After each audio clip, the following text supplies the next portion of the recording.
Tom, I read something today that really shook me. It was a story from a woman asking, I love my partner, but I don't think I can keep living with him. Is this the end? And honestly, it hit way deeper than I expected. One of those love is not always enough situations. Those always hurt. What was going on with them? They're 30M and 29F. She moved into his 700-square-foot condo 2 years ago, and she genuinely loves him, like best friend, soulmate love. But living together? A nightmare.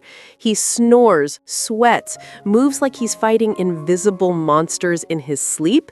She wakes up in what she described as a puddle of someone else's sweat. Oh, God, that's very vivid. And it's not just that.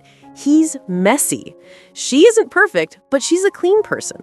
And the smells, the food he cooks lingers in the apartment, in her clothes, in her mood.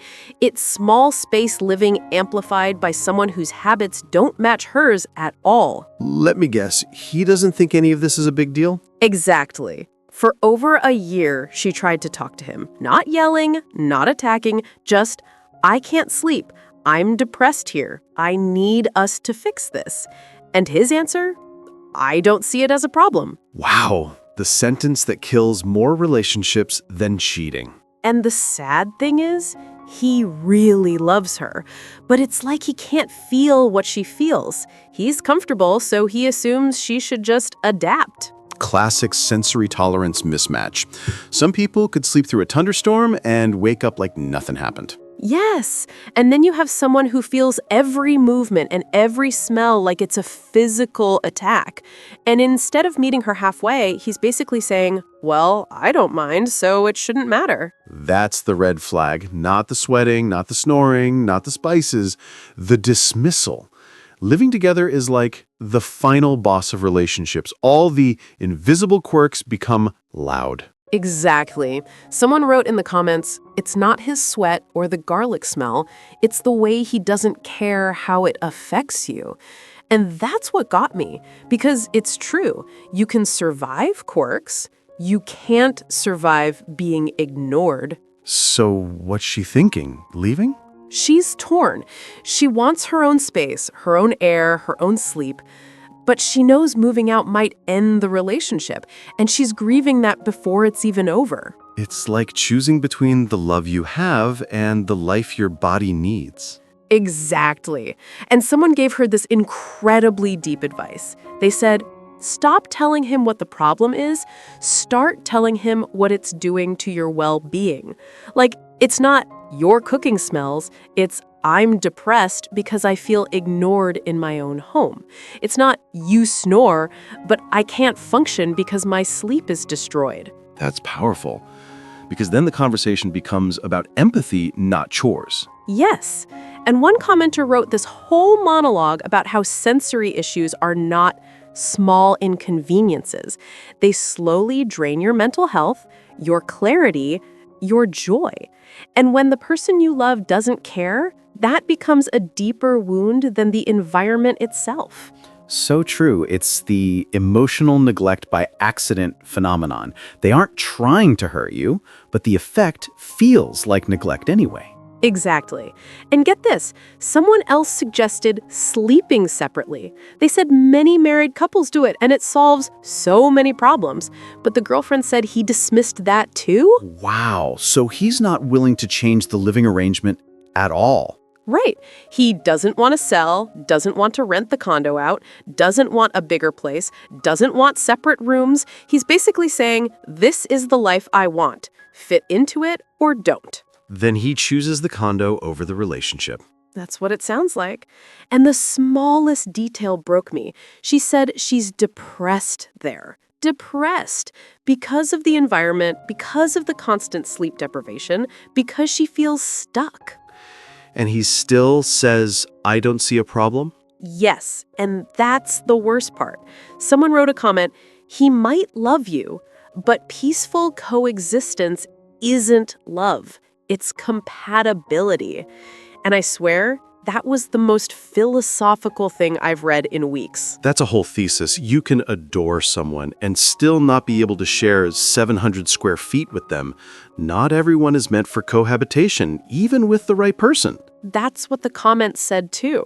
Living together reveals everything. The hygiene rhythms, the noise levels, the smells, the sleep habits, the cleaning preferences. Some couples can handle it, some can't. And it doesn't mean the love wasn't real. Sounds like they're soulmates in the heart, but not in the house. Yes, and that's the hardest truth, because nobody teaches us that compatibility isn't just emotional, it's lifestyle. So what now? What advice would you give her? Well, someone asked her, "Are you sure this is only about living together, or are you realizing he isn't the right partner for you?" And honestly, that's the question she needs to sit with. I think the first step is simple. Make it clear how serious it is. Not soft hints, not subtle comments, a real talk. I cannot keep living like this. If nothing changes, I have to move out. Yes, and if he responds with anything other than sincere effort, then it's the answer. Sometimes the end of living together is not the end of love, but sometimes it is. And sometimes it should be. You know what surprised me most, Tom? What? How many people said they went through the same thing, and leaving was the most painful but healthiest choice they ever made. I believe that. Losing yourself in a relationship is a quiet tragedy. Nobody sees it until it's too late. One woman wrote that she loved her partner for 8 years, but after they moved in together, she slowly stopped sleeping, stopped enjoying food, stopped feeling alive. She said living with him felt like being underwater. And did he listen when she tried to talk? No. Same story. I don't see the issue. And that sentence alone ended the relationship more than any flaw ever could. Yeah. That phrase is basically, your suffering is invisible to me. Exactly. And I think that's what scares me. Not the story, but the idea that someone could love you deeply and still be incapable of empathy. Or unwilling to stretch their comfort for yours. Love without flexibility is just affection, not partnership. Right. And someone else commented something that stuck in my brain. If one person is drowning and the other person says the water level is fine, that's not compatibility. Damn, that's poetry. Isn't it? It's also true. Sensory overwhelm, sleep deprivation, feeling like the home isn't yours. These things break down your mental health one layer at a time. And what hurts is that she tried for a whole year.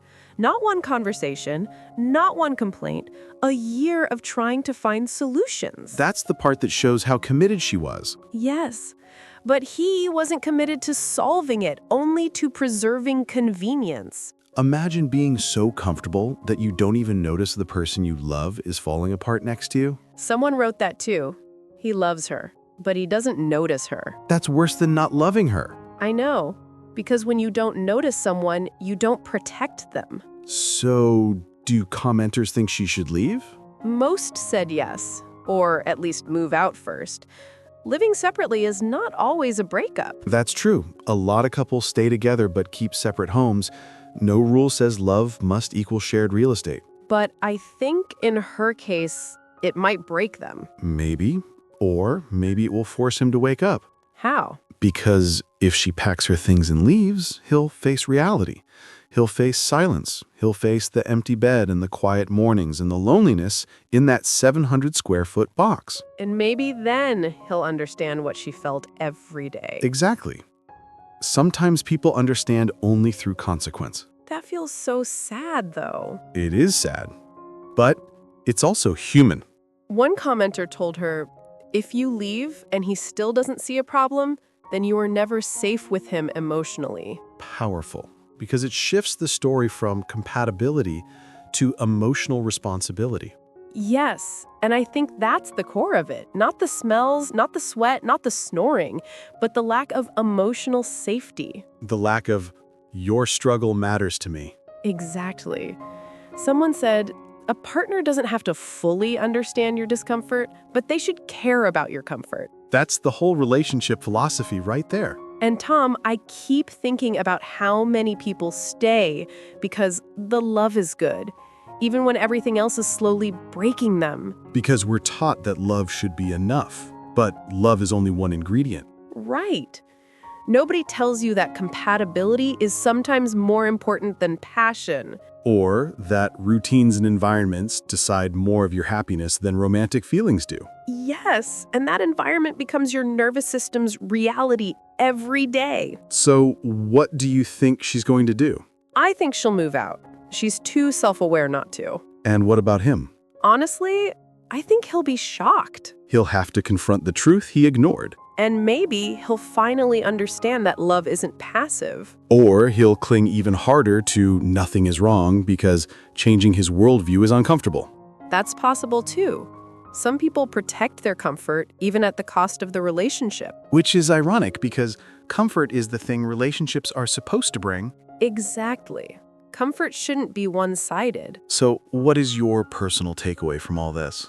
Honestly, that choosing yourself isn't selfish. Good. And that if I ever feel unheard for that long, a year, that's already my answer. Yes, because listening is the minimum requirement of love. And also that living with someone is not a ritual of proving your endurance. Right. It's not a survival challenge. And you can love someone deeply but still not be able to share a home peacefully. Happens more often than people admit. Someone wrote, some people are relationship compatible but not cohabitation compatible. That clarified everything. That's the most realistic take I've heard in years. And you know what else someone said? What? If you feel more peace when he's not home than when he is, the relationship is already telling you what it is. Oof, that hits hard. It does. So Anna, do you think the girl still loves him? Absolutely. That's why she's suffering so much. If she didn't love him, she wouldn't be torn. True. Love makes you try. Compatibility makes it work. And lack of compatibility makes you lose yourself slowly. Yes. And she's already losing sleep, peace, and joy. Then she has her answer. I think she does. And maybe the ending isn't a failure, maybe it's an act of self-preservation. More than that, it's dignity. And maybe someday she finds someone whose habits match hers. Or someone willing to adapt. Or someone who simply listens the first time. Yes. And what about him? Honestly, I think he'll learn from this. Or he'll repeat it. But that's his path to walk, not hers. Exactly. So, Anna, Yes?